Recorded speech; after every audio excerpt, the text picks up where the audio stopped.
So a 29-year-old woman at 28 weeks gestation comes in for an antenatal visit. Her blood test reveals hemoglobin 11 grams per dl, mean corpuscular hemoglobin concentration, normal range, mean hemoglobin concentration is normal. What is the single best explanation for these blood results? A, iron deficiency anemia. B, folate deficiency. Anemia of chronic disease, normal physiologic phenomenon, autoimmune anemia. So hemoglobin is 11. Mean corpuscular hemoglobin concentration is normal range. Mean corpuscular hemoglobin is normal also. So what do you think is the answer to this question? D. D, normal physiological phenomenon, yeah? Okay, good. I think that's correct. Yes, normal physiological phenomenon. Okay, let's go to question 7. No, that was question 7, yeah? Question 18. Question 18. So question 18.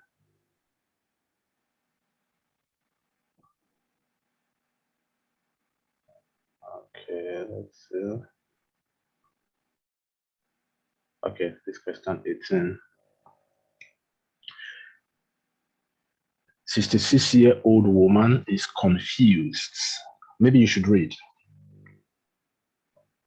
A 66-year-old woman is confused and lethargic. As some reports gradual confusion over the last 4 months. On examination, she looks pale. Blood tests have been done, which shows a megaloblastic anemia. Both BH and B12 deficiency and folate deficiency was diagnosed on further investigation, which is the single most likely treatment for her anemia. Okay. Start intramuscular vitamin B12. Okay, let me read. Maybe I'm faster. Okay, so A, start oral folic acid and start intramuscular vitamin B12 when folic acid levels are normal. B, intramuscular vitamin B12 and start oral folic acid when vitamin B12 levels are normal. C, oral folic acid only. And D, intramuscular vitamin B12 only. What type of anemia is this person having? Megaloblastic anemia. Megaloblastic anemia. So the deficiency of both B12 and folate, yes? So now we need to give B12 and folate. But which one should we give first? So that is what the question is asking. So what do you think is the answer? B. B, intramuscular vitamin B12 and start oral folic acid. Okay, so we give B12 first and then we start oral folic acid because B12 lack of... It will attack the spinal cord to attack the spinal cord to do, I don't know how to explain it. Okay, so there will be degeneration. Yeah, so there will be degeneration of spinal cord due to absence of vitamin B12. So we have to treat that first before folate. Okay, good. The next question is question 25. Question 25. 20, okay, this 23. 24 and 25. A 51-year-old vegan presents with complaints of peripheral paresthesia, mild shortness of breath, and fatigue. Examination reveals that she has angular stomatitis and a sore red tongue. What is the single most likely cell type to be seen on the blood film? Numerous blast cells, oval macrocytic red cells, spherocytes, microcytic hypochromic red cells, and Heinz bodies. So what do you think is the answer, even though it's visible? I was going to say spherocytes. You were going to say spherocytes.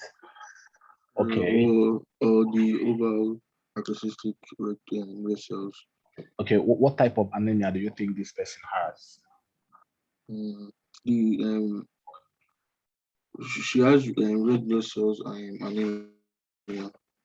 So is it iron deficiency anemia? Is it vitamin B12 deficiency anemia? Is it folate? Is it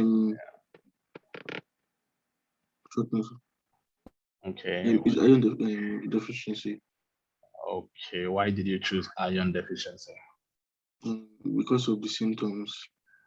Okay, but can you see peripheral paresthesia? Paresthesia. So this is a nervous system. So this has to do with neurons. Yeah. So it means that the person would not be able to respond properly to some sensations. And iron deficiency anemia does not really affect the nervous system that much. It is vitamin B12, yeah, that affects the nervous system. Okay. So if you have a question that talks about nervous system is affected in anemia, the answer is most likely vitamin B12 deficiency. And you know, in vitamin B12 deficiency, we have macrocytes, yeah, or megaloblastic cells. Iron deficiency, we don't have macrocytes, we have microcytes. So if the answer is oval macrocytic red cells, then it could either be folate or vitamin B12, okay? Now, but in iron deficiency, you have angular stomatitis, okay? So a lot of people would pick iron deficiency, right? Because of angular stomatitis. Although if it is iron deficiency, the answer should be D, microcytic hypochromic red cells, okay? If it's iron deficiency, but the answer is oval macrocytic, so megaloblastic cells. So it is not iron deficiency. So the explanation here is that sometimes vitamin B12 can also cause angular stomatitis, okay? So vitamin B12 can cause angular stomatitis, and even folate deficiency can cause angular stomatitis. So angular stomatitis is caused mainly by iron deficiency, but B12 can cause it also, and lack of folate can even cause it. But the appearance of the tongue in vitamin B12 deficiency is described as beefy or fiery red and sore. So red and sore tongue would be for B12 deficiency. But the reason why the answer is B12 deficiency is because of peripheral paresthesia. It's also a known symptom of vitamin B12. And for vitamin B12, we have oval macrocytosis. So the answer is B12 or oval macrocytic red cells. Okay, let's go to question 33. Question 33.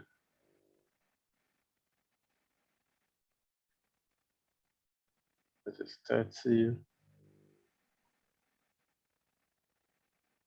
32, 33. Okay. A 22-year-old Greek man presents with rapid symptoms of anemia. and jaundice following treatment of malaria. He is noted to have Heinz bodies on a blood film. What is the single most likely diagnosis? A, glucose-6-phosphate dehydrogenase deficiency. B, anemia of chronic disease. C, pernicious anemia. D, thalassemia traits. What do you think is the answer?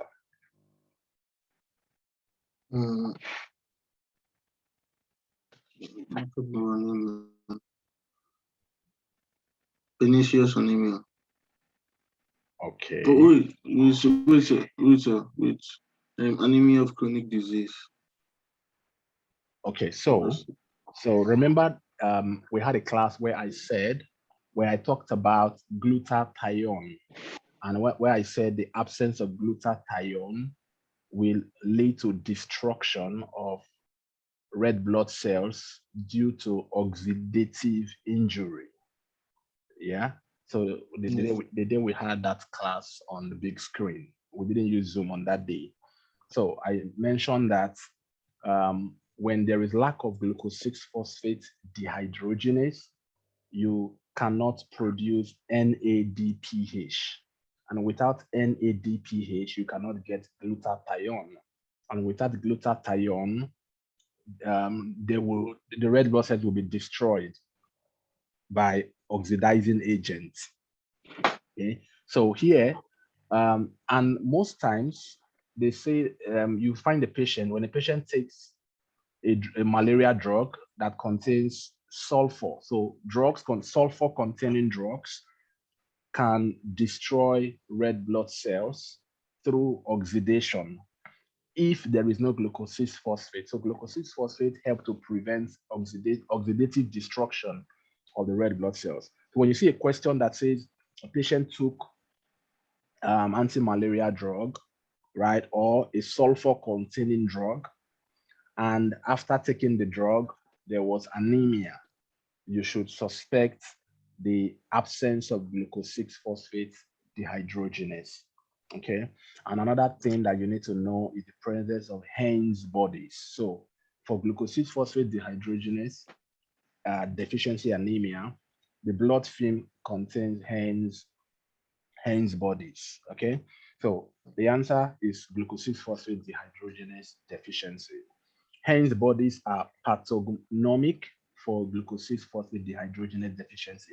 If you see a question and you don't know anything in the question, but you see Heinz bodies, just know that that anemia is glucose-6-phosphate dehydrogenase deficiency anemia. So hemolysis in this case was caused by treatment of malaria using primaquine. So sometimes they will put the name of the drug, primaquine. They won't say treatment for malaria. They will say the patient took primaquine. So primaquine is an anti-malaria drug, and it causes oxidative destruction of red blood cells if the patient is lacking glucose-6-phosphate dehydrogenase.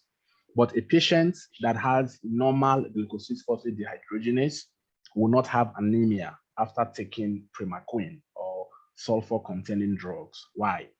Because if there is glucose-6-phosphate dehydrogenase, you can produce NADPH, and NADPH can lead to the production of glutathione, and glutathione can prevent oxidative destruction of the red blood cells.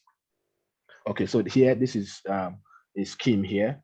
So deficiency of glucose-6-phosphate dehydrogenase enzyme results in reduced glutathione, making the red cells vulnerable to oxidative damage and hemolysis. So decrease or lack of glucose-6-phosphate dehydrogenase means decreased glutathione, and decreased glutathione means increased red cell susceptibility to oxidative stress. So remember that. What do you need to remember? In the question, they will tell you the patient took anti-malaria drug, or they will mention primaquine.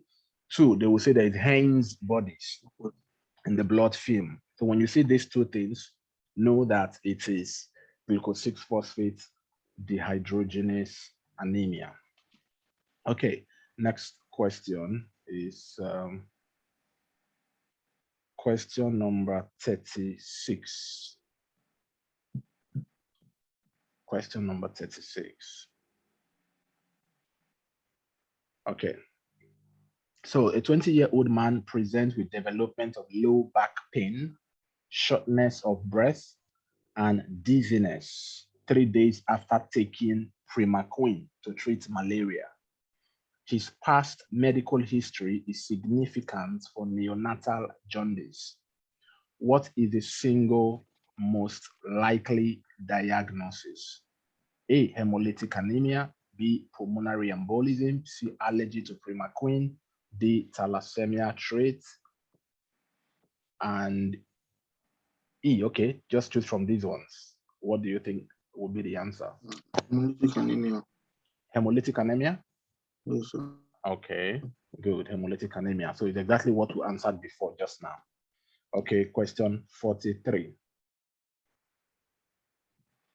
Question 43.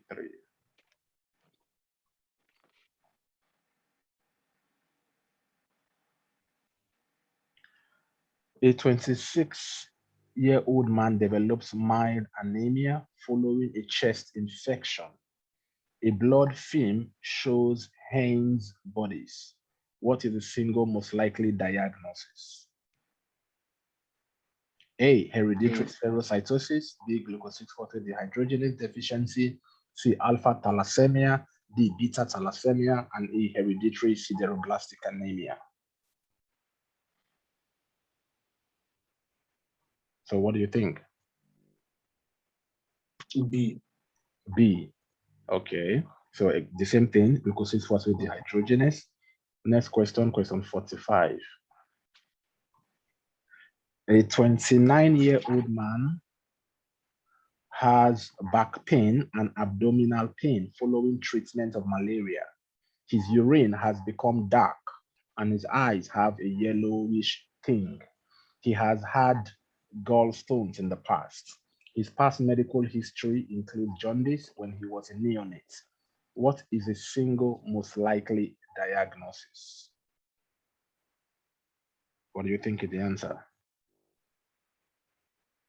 Is E. What is E? E is beta thalassemia. A is glucose-6-phosphate dehydrogenase deficiency. They said the patient's treatment of malaria. So when you see following treatment of malaria, know that it is glucose-6-phosphate dehydrogenase anemia. Question 49. Question 49. A 55-year-old man complains of fatigue. A blood test shows hemoglobin 82 grams per liter, mean cell volume 107 femtoliters. What is the most likely diagnosis? Deficiency anemia.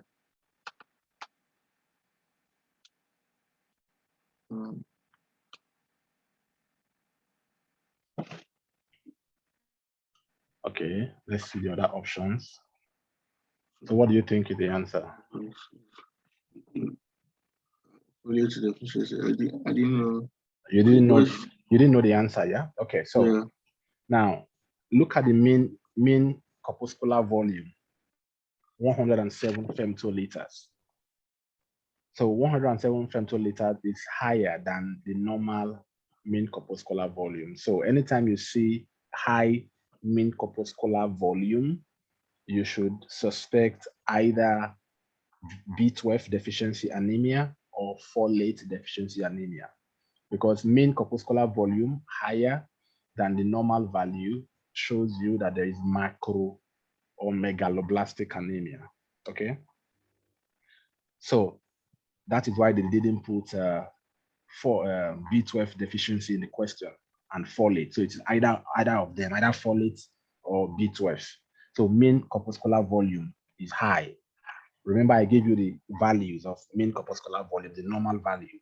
So you should know that 107 is higher than the normal mean corpuscular volume. So it will be a megaloblastic anemia, which would be folate deficiency anemia. Next question is question 57. 57. So the best option above is folate deficiency, as it is the macrocytic anemia, high mean corpuscular volume. So high mean corpuscular, anytime you see a question with high mean corpuscular volume, suspect folate and or B12. Question 57.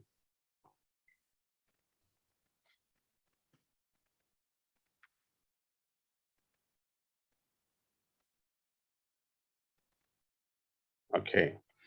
A 26-year-old Greek man has recently recovered from a hemolytic episode 6 weeks ago.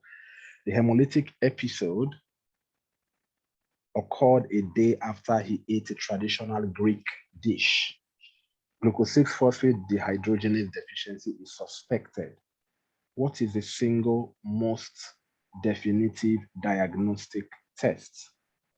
A, osmotic fragility test. B, glucose 6-phosphate dehydrogenase enzyme assay. C, Heinz bodies seen on blood film.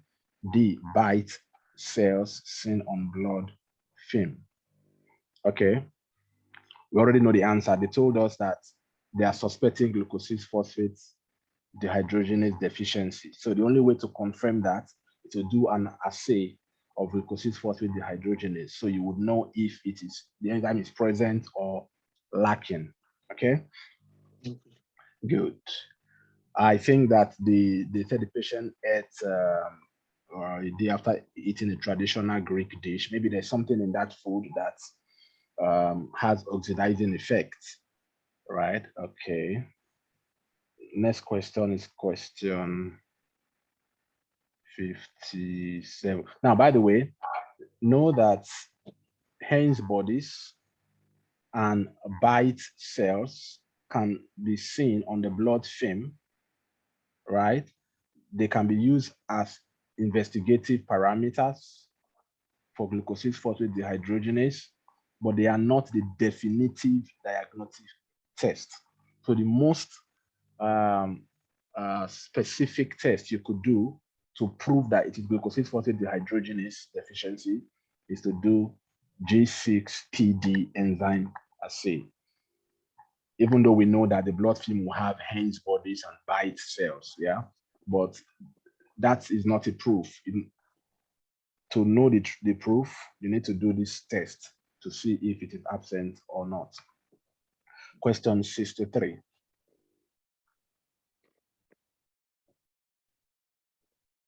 Question 63. Okay, a 45-year-old woman who is taking medication for the treatment of rheumatoid arthritis presents with dizziness, fatigability, and lack of energy. Blood results show hemoglobin 80, mean cell volume 106. What is the single most likely cause of her anemia? A, steroid. B, chronic disease. C, NSAIDs. D, methotrexate. And E, leflunomide. Okay, so this the answer to this question is methotrexate. Now, methotrexate act as a folate antagonist. So methotrexate blocks folate. So this person actually has folate deficiency anemia or folic acid deficiency anemia. If you look at the mean corpuscular volume, is 106. So you are suspecting either vitamin B12 deficiency or folate deficiency. But out of all these drugs, it is only D, methotrexate, that antagonizes folate. So it's an antagonist of folate. But I think you will do this when you get to higher classes as you do biochemistry. You would know that methotrexate is a folate antagonist. So the person had rheumatoid arthritis. For you to treat that arthritis, you need to take methotrexate. But that methotrexate also has an antagonizing effect on folic acid, which now leads to folic acid deficiency anemia. That is why you have mean corpuscular volume is high. Okay, next question is question 64. 4. A 30-year-old woman presents with complaints of lethargy and frequent infections. On examination, her spleen is not palpable and there are no associated lymphadenopathy. A full blood count reveals the following: hemoglobin 85 grams per liters, so this is low. White cell count 2.2 times 10 exponential 9 per liters. White blood cell, this is low also. It should be from 4 to 9. This is 2.2. Platelet 26 is very low. Platelet should be from 150 or even 180 up to 400,000. So what does this mean? White blood cell is low. Platelet is low. Now, and the patient is having lethargy and frequent infections. Okay, so what tissue biopsy will you do to prove the diagnosis? A, liver; B, lymph node; C, spleen; D, bone marrow; E, lung.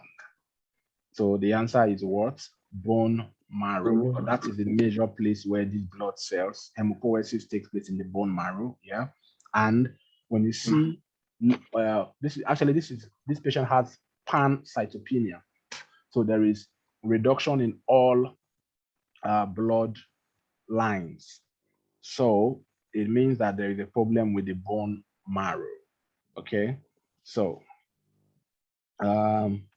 this woman appears to have pancytopenia, and pancytopenia leads to aplastic anemia, right?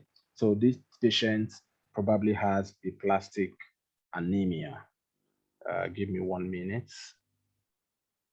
Aplastic anemia. So anytime you have a question and you see that all the blood lines are decreased, know that it is aplastic anemia. If you do a bone marrow biopsy, you will see that most of the bone tissues have been covered with fat, so they can no longer produce blood cells. Okay, next question will be question 65. Okay. A 25-year-old lady has a chest infection. She is receiving antibiotics for. She has shortness of breath, feels tired and weak. On examination, she looks pale and purpura is seen on her leg. So purpura is like some blood bleeding under the skin. Yeah, the patient is bleeding under the skin. Blood results show the following: hemoglobin is low, white cell count very low, neutrophil low, platelets very low, and reticulocyte 1%. Blood film morphology was unremarkable. A bone marrow aspirate shows a reduction in hematopoietic cells. What is the single most likely underlying diagnosis? A, pernicious anemia; B, chronic myeloid leukemia; C, aplastic anemia; D, acute myeloid leukemia; E, acute lymphoblastic leukemia. What do you think? So white blood cell is low, platelet is low, even red blood cells are low too. Aplastic anemia. Okay, aplastic anemia, good. Aplastic anemia. And they already told you that the bone marrow, they did biopsy of bone marrow and they found that there's a reduction in hematopoietic cells. So it's aplastic anemia. Next question, question 66. Okay, a 30-year-old woman complained of tiredness, lethargy, and constipation. On inspection, she has dry, coarse skin, hair loss, and cold peripheries. On examination, a diffuse and lobulated goiter can be palpated on her anterior neck. A full blood count and peripheral smear is done, which shows a macrocytic anemia. What is the single most likely diagnosis? A, Cushing syndrome; B, hyperthyroidism; C, Crohn's disease; D, Addison's disease; E, pernicious anemia.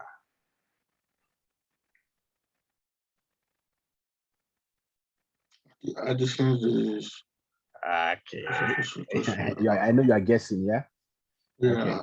So now remember we said that pernicious anemia is autoimmune destruction of the parietal cells of the stomach, so that those parietal cells can no longer produce intrinsic factor, right? Remember, we'll talk about intrinsic factor, or what we call castle factor, okay?